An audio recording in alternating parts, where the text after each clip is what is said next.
Hey everyone, in today's video, I'll be going over the best hybrid build you can use. As usual, it's taken down the most challenging bosses easily with little to no issues. What makes this setup stand out is not only does it do an outstanding amount of physical damage, but you can also break a boss's stance with just a few hits and even proc a blood loss with almost every other attack. Suppose you want to play the game in easy mode, help a friend out, or just get past the boss. In that case, this is a setup I would definitely have. Not just practical, but also effortless to use. And before we get into the build, I want to thank the sponsors of today's video, Offhand, a remote desktop that not only allows you to use your computer through your phone, but to also play the same games through it. It's definitely really helpful for farming runes in Elden Ring when you're not at your PC and you really want to get your character to a certain level, or just in any game in general. Now there's 3 levels to this. The free version, that's just a basic mirror of your monitor onto your iPhone. The paid version that works with Android devices, and the most important one, the game version, which is the one I would definitely recommend, because not only does this feature allow you to use a fully customizable keyboard, allowing you to place whatever buttons you need on screen, but to also have up to 144 frames per second supported, which is more than enough for most games. The way you get this is really simple. Download it on your PC at sun.ra.com. Next, download it on your phone and link the two together through the app, and that's it.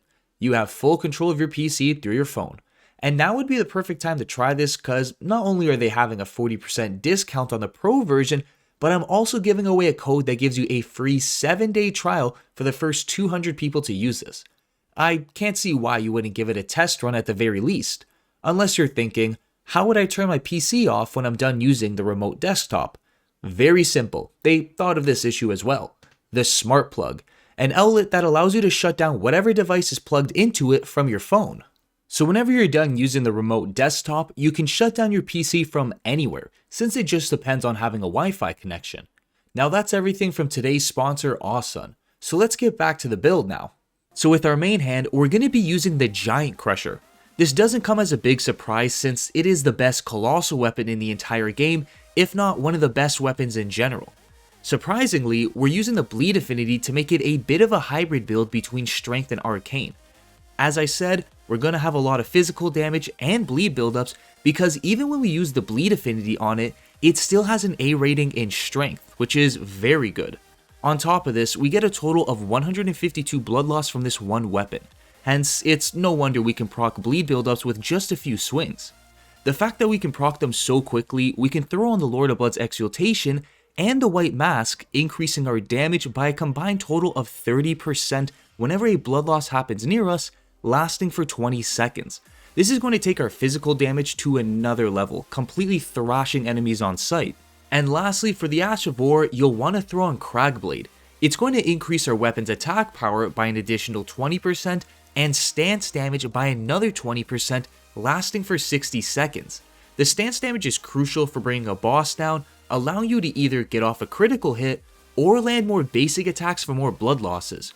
No matter what you choose, you'll take them out relatively fast. Finishing that, I'll show you guys where you can find these items. First, with the Giant Crusher, you'll have to reach the outside walls of Leyndell Royal Capital, where it'll be found in a carriage surrounded by a military camp. Next, for the Lord of Blood's Exaltation, you'll have to enter the Leyndell Catacombs and defeat Esgar, a blood priest, to be rewarded it.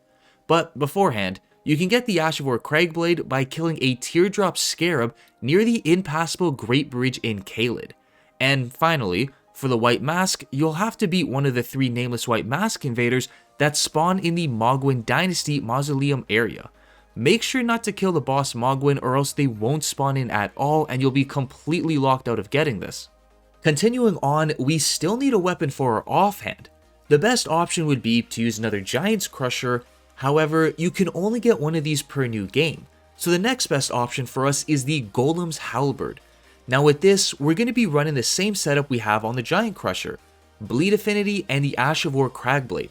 Before you jump and start yelling, this is just another bleed build, bleed is a secondary thing we use not to just cause hemorrhage for tremendous damage, still it increases our character's overall damage afterwards. Yes, we primarily focus on strength, except we place a certain amount of levels in Arcane which can significantly impact the build's overall performance. With that being cleared up, let's get back to the halberd. The fact that we don't use any offensive Ashes of War, like Lion's Claw per se, we depend on our weapon art attacks, more precisely the jumping one, mainly because we can increase its damage by a total of 25%, very similar to the bleed build-up's damage boost, yet this does a bit less, lasts forever, and stacks on top of that. So to get this going, we'll need the Claw Talisman that increases our jumping attack damage by 15%, and the Raptor's Black Feathers doing the exact same thing with a 10% bonus instead. In addition, there's more to this than just getting a lot of extra physical damage from it. When we do a jumping attack, it does quite a bit of damage to an enemy's guard, and if we look back at the Ash of War we're using, Cragblade, it adds an extra 20% increased stance damage. This is most of the reason why we can break a boss's guard so quickly. We do a ton of stance damage, making them drop to their knees like nothing. And before I show you guys the locations of these items, there's one more thing to the weapons. When dealing with bosses entirely immune to bleed buildups, you can swap the bleed affinity to heavy, giving you much more physical damage. Since you can't proc a blood loss, you're not going to be able to get that 30% increased damage. Thus, you could throw on the heavy variation to make up for it because strength is our primary stat. Moving on, I'll show you guys where you can find these items.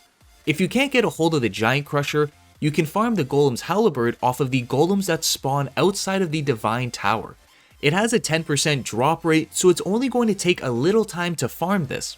Next, to get a second Cragblade Ash of War, you'll have to duplicate it, which is not a glitch or a bug, it's an actual in-game thing.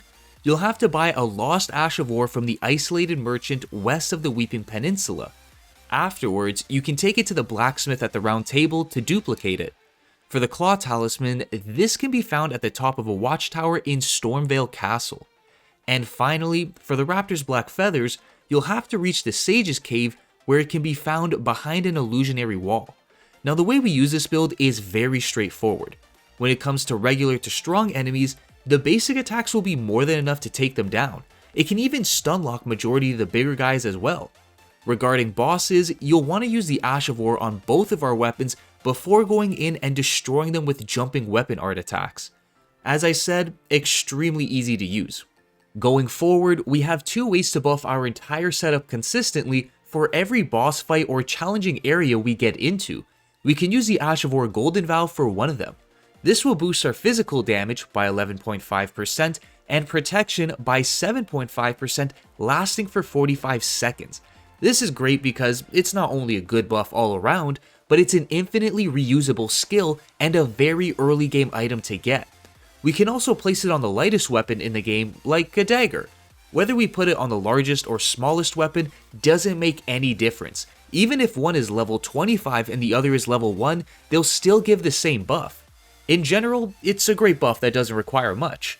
However, since we are using some of the heaviest weapons in the game, any additional gear will give us a heavy load, making it so we can't fast roll. Hence, it would be a good idea to throw on the Great Jar's Arsenal. It will increase our max equip load by 19%, which will save us quite a few levels of endurance at the end of this build. But anyway, the second thing we can use to buff our character up is the Flask of Wondrous Physic. One of the best tiers to use is the Strength Crystal Knot, increasing our strength by 10 levels for 3 minutes, which will give us more damage because of the strength scaling on our weapons. Using the heavy affinity on bosses immune to bleed buildups will help out even more since the Giant Crusher will have an S rating in strength for scaling. The second tier we use is significant to breaking a boss's stance, the Stone Barb Crack tier. Just like the Ash of War Cragblade, it's going to boost our stance damage by 30%, so 10% more, except this only lasts for 30 seconds. It's still enough time to bring a boss down twice for some easy damage, if not kill them completely. Now because this lasts for only 30 seconds, I'd recommend using the Flask as the last buff you apply before running into a boss fight. And as usual, I'll show you where you can find these buffs. To get the Ash of War Golden Vow, you'll have to kill a mounted Godric Knight that roams around the cliff southwest above the Death-Touched Catacombs. Next, you can grab the Strength Crystal Knot that's not too far from the Ash of War Golden Vow in a stone receptacle northeast of the Stormhill Shack. Afterwards, you can head to the Minor Erd Tree in Caelid to fight a putrid avatar boss to be rewarded with the Stone Barb Cracked tier. And lastly, for the Great Jar's Arsenal, even though it's not technically a buff, you can get this after defeating 3 Duelist NPCs that spawn just outside the Caelid Coliseum. Before I cover the minimum stats required, we can take a look at the rest of the armor I'm using and the last talisman. For this, I'm just using the Knight's legs and gloves. Since you already know about the head and chest piece, I'm going with the white mask and Raptor's black feathers.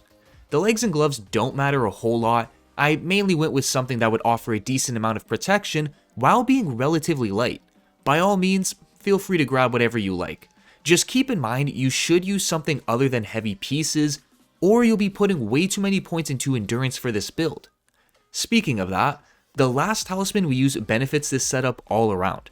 The Erdtree's Favor +2. This increases our maximum health by 4%, stamina by 9.6%, and max equip load by 8%. You can see how this helps out all around. For the final items of this build, I'll show you where you can find them. With the Knight's armor, you can buy it from the vendor at the Round Table, which is probably the most effortless item you can get in this entire build. Again, feel free to grab whatever. We don't get any passive buffs from this. Next, you can grab the Erdtree's Favor +2 in Lyondell Ashen Capital in the large courtyard. This is a very late game item, so feel free to use whatever talisman you may have until then. Finally, we can go over the minimum stats required. So to use everything effectively in this build, you'll need at least 60 strength and 14 dex. Afterwards, you should reach about 40 arcane to give you more than 150 bleed buildup per weapon. You don't need to put any points into mind. Having 9 levels is the perfect amount to use the Ash of War Cragblade on both of our weapons and the Ash of War Golden Vow in one go. If you plan on surpassing level 150, I'd recommend putting more points into strength to increase your physical damage, because 41 is more than enough in arcane to proc a blood loss on every other hit. Now to match my stats exactly, you'll want to choose the hero class to give you the most optimal stats for this setup. Now that fully covers this entire build. Before I end the video off, I want to thank the members of my channel for supporting me on my videos and the future ones to come. If you guys want to become a member, there will be a button at the bottom right of this video to click. If not, no worries, I'm happy you made it to the end of the video. Thanks for watching, and I hope I see you all in the next one.